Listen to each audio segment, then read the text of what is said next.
डोगा, अदरक चाचा, इंस्पेक्टर चंडू था उस पुलिस जीप पर सवार। गाड़ी और तेज चलाओ, बचकर नहीं जाना चाहिए आज ये करो। हड्डल कंचा मार को साफ दिखाई दे रहा था अपनी तरफ बढ़ता खतरा। पुलिस यानी निशाना, तानने का समय आ गया। ही। इंस्पेक्टर चंडू के रिवॉल्वर व हड्डल की स्टेशन एक साथ फायर हुए। वो मारा ताना, सही लगा निशाना। इंस्पेक्टर चंडू के माथे के बीचों बीच जाकर लगी गोली।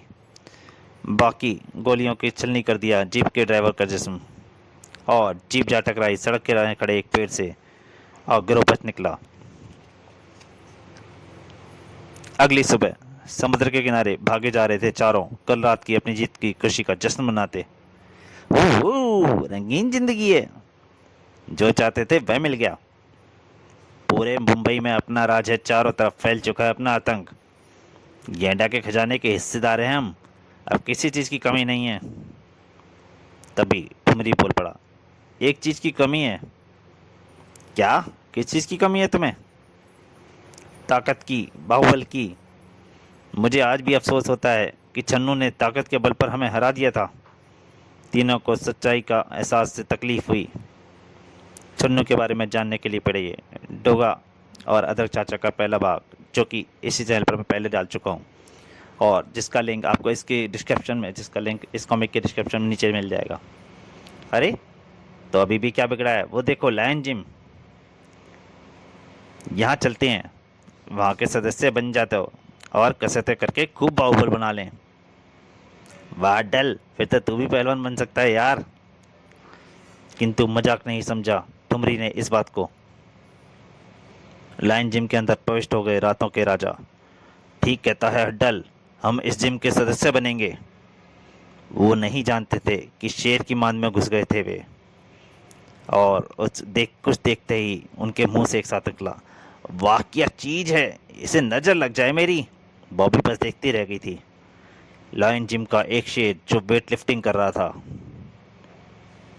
लायन जिम के दूसरे शेर यानी अदरक चाचा करीब पहुंचे चारों। इस जिम का मालिक कौन है? मैं।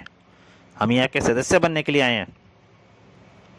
अदरक चाचा की पैनी निगाहें उनकी तरफ घूमी, और अनुभवी निगाहों ने तुरंत पहचान लिया उनके भीतर की शैतानियत को। हरगिज नहीं बन सकते, यहाँ केवल शरीफों को ही सदस्य बनाया जाता है, बदमाशों को नहीं। क्या?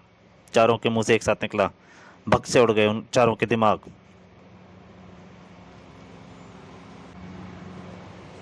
चारों झट एक्शन में आ गए, और अरन ने एक डंबल उठाकर सूरज के ऊपर फेंक दिया। हमसे ना करने का सबक अभी सिखाते हैं तुम्हें। हैरान खड़े देख रहे थे अध्यक्ष चाचा, उनसे ये अपेक्षा नहीं थी उन्हें। वक्त रहते सूरज व्यापार बचा गया, वरना उसका माथा फट जाता। अध्यक्ष चाचा पर हमला बोलकर अपनी मौत बुला ली है तुमने। सूरज ने अपना वजन ठुमरी के ऊपर फेंक दिया। ठुमरी की छाती से टकराया वह भारी वजन, और ठुमरू उसके नीचे दब गया। उफ, यह तो हिलता भी नहीं मुझसे, निकालो मुझे इसके नीचे से। किंतु इस वक्त उसे छुड़ाने से पहले जरूरी था उनका इंतजाम करना। बॉबी ने तुरंत अपनी गन निकाल ली, और डल सबने अपनी बने हथियार निकाल लिए। ठहर जा ओए बाके जवान, नहीं तो तेरे चाचू के बेजे में बारूद भर दूंगा, समझा? उसके बढ़ते कदम वहीं रुक गए। काकू, निकाल बमों की लड़ी और बांध दे इन दोनों को। एक आध गोली से इनका काम तमाम करने में मजा नहीं आने का। मैं पहले ही निकाल चुका हूं। दोनों इकट्ठा बांध दिया गया। उफ, कितना बेबस हो गया हूं मैं। चाचा की कसम में बंद कर। मेरी कसम के कारण ही अपने को रोके हुए है।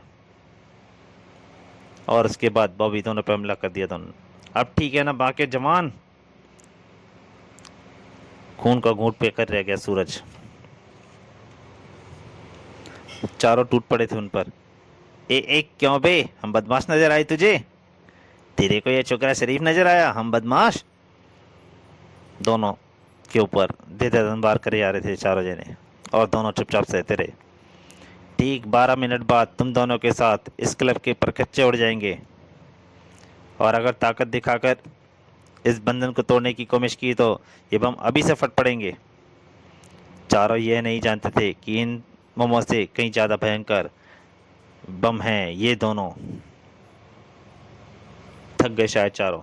चलो भाई लोगों, कोई दूसरा दिन ढूंढेंगे हम जैसे शरीफों को भी सदस्य बनाया जाता हो जहाँ पर। चारों बाहर की ओर चल पड़े। अब जिम में बचा था गहन सन्नाटा, जिसको तोड़ती टाइम बम की टिक टिक की आवाज़ सुनाई दे रही थी। फिर एकाएक बोल उठे अध्यक्ष चाचा, तुम उन्हें पीट सकते थे, फिर पिटते क्यों रहे? आपकी कसम का पालन कर रहा था चाचा, लेकिन वे तो मौत के मुंह में पहुंचा गए हैं तुम्हें। आपकी कसम के पीछे खुद को मौत के गले लगा सकता हूँ चाचा, और फिर आप भी तो मुझे पिटता देख रहे थे।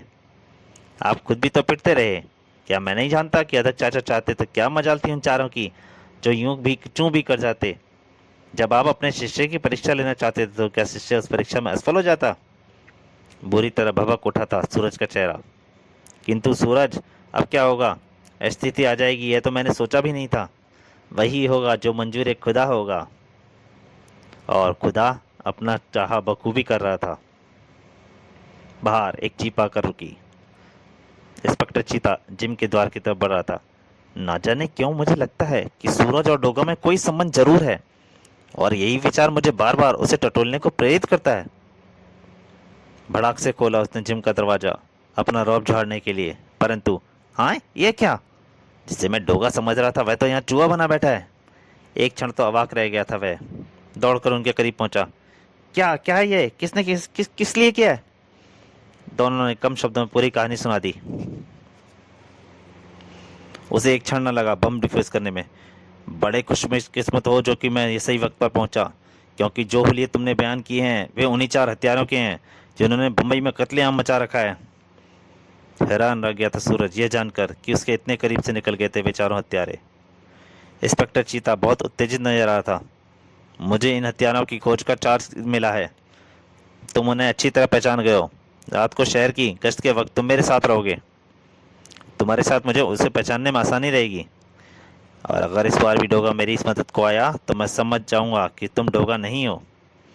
किंतु डोगा तो अजक चाचा की कसम के पिंजरे में बंद हो चुका था, है कहाँ आएगा? तुम बोलते क्यों नहीं? मैंने कहा है कि मैं रात को तुम्हें गश्त पर लेकर चल रहा हूँ। शरीफ लोगों को पुलिस जहाँ चाहे वहाँ ले जा सकती है इंस्पेक्टर। फाड़ खानी वाली नजरों से घूरा उसे चीता ने। इंस्पेक्टर चला गया और सूरज खड़ा दरवाजे को घूरता रहा। चीता रात को डोगा नहीं आने वाला, क्योंकि डोगा मर चुका है। उसके अल्फाजों को रौंद डाला उस रौबदार आवाज ने। डोगा नहीं मरा सूरज, डोगा मरेगा भी नहीं। क्या कह रहे थे अध्यक्ष चाचा? सूरज समझने के लिए दिमाग पर जोर डाल रहा था। अध्यक्ष चाचा के चेहरे पर गंभीर मुस्कुराहट खिल रही थी। हाँ सूरज, मैं अपनी कसम वापस लेता हूँ। इस तरह जीना मौत के बराबर ही है। तुम्हें आज से डोगा बनकर ही जीना है, और डोगा अपनी हर लड़ाई में अध्यक्ष चाचा को साथ पाएगा। चाचा, आप सच कह रहे हैं? सूरज खुशी के मारे सूरज की आवाज़ लड़खड़ा रही थी। किंतु किंतु चाचा, आज तो डोगा कुछ कर ना सकेगा। क्यों? क्योंकि डोगा तो आज होगा सूरज के रूप में इंस्पेक्टर चीता के साथ। गंभीर समस्या थी ये। क्या डोगा जुर्म के खिलाफ खड़ा ना होगा? तभी अध्यक्ष चाचा का गंभीर स्वर गूंजा। डोगा आज भी जाएगा सूरज, और जरूर जाएगा। अध्यक्ष चाचा के स्वर की दृढ़ता महसूस कर सूरज कुछ न पूछ सका। इंस्पेक्टर चीता दिन ढलते ही पहुंच चुका था लाइन जिम, और अब सूरज को साथ लेकर जीप में शहर की गश्त कर रहा था। लड़के देख, मैं तेरी हरकतें व तेरी कड़वी जुबान बहुत सह चुका हूँ। इस सब के बाद भी तो इंस्पेक्टर चीता फाड़ खाता है, समझे? ऊपर से गंभीर दिखाई पड़ता सूरज मन ही मन हंस रहा था उसकी खींच पर। चीता बोले जा रहा था और फिर शायद सुन ही नहीं रहा था। यह मत समझियो कि मैं तेरे डोलों से डर जाऊंगा मैं। बक बक बक। डोका आज कैसे जाएगा जुर्म के मोर्चे पर? सूरज के दिमाग में घूम रहा था बस एक ही सवाल, एक बहुत अहम सवाल। दोनों को चौंकाया भयंकर गोलीबारी की आवाजों ने। लगता है चारों हत्यारे नहीं वहीं पास में ही सक्रिय हैं। मेरा ध्यान रखना, मुझे मत लग जाए कोई गोली। उसकी बात सुनकर धीरे से मुस्कुराया बचीता। एक शादी में बर्बादी कर रहे थे चारों हत्यारे। डर डर डर डर, मजा आ गया भाई। खुला कहाँ है? उसी में मारूंगी। ही। तलून को तो मैं पहुंचा चुका हम लोग। कच्चा चाकू पक्का चाकू, कच्चा चाकू पक्का चाकू। पुलिस सायरन की गूंज से चौकन्ने हुए चारों अपनी कार की तरफ भागे। जीप रोकी। इंस्पेक्टर चीता ने लाशों की बारात के करीब और कूद पड़ा झट बाहर। चीता के हाथ से नहीं बच पाओगे बेटो, आज शैतानों। मन मसों से सूरज जीप में बैठे रहने को मजबूर था। अपने सामने लगी लाशों को ढोर को देख पागल हो गया था इंस्पेक्टर चीता। उफ, जालिमों ने बच्चों तक को नहीं बख्शा। सूरज की नसों में भी काट रही थी बेबसी की चींटियां। अंधाधुंध दौड़ा दी चीता ने जीप। ज्यादा दूर ना जा सके होंगे अभी शैतान। धीरे चलाएं इंस्पेक्टर साहब, मैं गिर जाऊंगा। चुप बैठा रहे वरना मैं खुद तुझे धक्का दे दूंगा। फिर चुप ही रहा सूरज। जल्दी ही नजर आने लगी काली कार। इंस्पेक्टर चीता ने किया फायर। गाड़ी हड्डल के घुटने से टकराती हुई कार की डिक्की से टकराई। उफ, पुलिस। कार में बैठे बॉबी ठुमरी व काकू भी चौकन्ने हो गए। हड्डल ने स्टेशन गन का मुंह खोल दिया। उफ, मरवाओगे इंस्पेक्टर साहब। चीता ने हाथ बाहर निकालकर गर्दन ऊपर की, निशाना साधा और फायर कर दिया। उफ, हड्डल का सीना फोड़ दिया था गोली ने। हड्डल का शरीर लहराया और कार से गिरा। यह पक्का था कि अब उसके शरीर में जान नहीं बची थी। धमाका किया काकू ने कार के अंदर। हड्डल मारा गया, मैंने उसकी लाश गिरती देखी है। क्या? तेजी से ब्रेक न लगाता इंस्पेक्टर चीता तो जीप काली कार से टकरा जाती। अरे ये क्या, वह कार रोककर कहाँ चले गए शैतान? तेजी से जीप से उतरा था इंस्पेक्टर चीता, किंतु उसको क्या करे कि घात लगाए बैठे थे तीनों हत्यारे उससे भी तेज निकले। उफ! तीनों ने एक साथ इंस्पेक्टर चीता पर वार कर दिया। आनन फानन में ही तीनों जीप के साथ बांध दिए गए। दोनों को जीप के साथ बांध दिया गया। हमारे यार को मारा है तूने चीता, बहुत बुरी मौत देंगे हम तुझे। और तू पहलवान, बमों से तो बच गया, पेट्रोल की आग से नहीं बच पाएगा। टुमरी ने उन पर पेट्रोल छिड़क दिया। काकू ने लाइटर में शोला चमका और भक से जीप में आग पकड़ ली। चल रहे अपने यार का किया कर्म भी करना है। हाँ, उसकी लाश पीछे पड़ी है सड़क पर। काली कार में बैठ वापस लौट चले हड्डल की लाश कर लेने। और इसी वक्त हवा में लहराया एक साया, एक शरीर उनके सामने आ खड़ा हुआ। डोगा, डोगा। डोगा को देखकर दोनों ही हैरान रह गए। तेजी से हाथ चलाया उसने। एक बार फिर आ गए तुम मेरे बचाने, आखिर तुम हो कौन? अगले ही पल आजाद हो गया चीता। उसने थाम लिया डोगा को।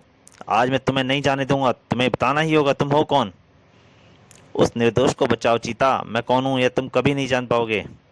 लेकिन आज चीता जिद पर अड़ गया, किंतु सूरज की मार्मिक चीखों ने तत्काल तोड़ दिया उसके जिद को। मुझे बचाओ इंस्पेक्टर चीता, मैं जल रहा हूं, बचाओ मुझे, बचाओ, मैं मर जाऊंगा।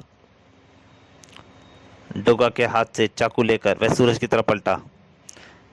अबे डरपोक, तुझे लाकर गलती की मैंने। ना लाता तो आज डोगा का भेद जरूर खुलता। हाय हाय, मैं मरा। चीता के हाथ तेजी से चल रहे थे और डोगा के कदम तेजी से पहाड़ी फैलांग रहे थे। वापस पड़ते दोनों की आंखों में चमक थी। आज उनके एक साथी को मारने में सफल हुआ।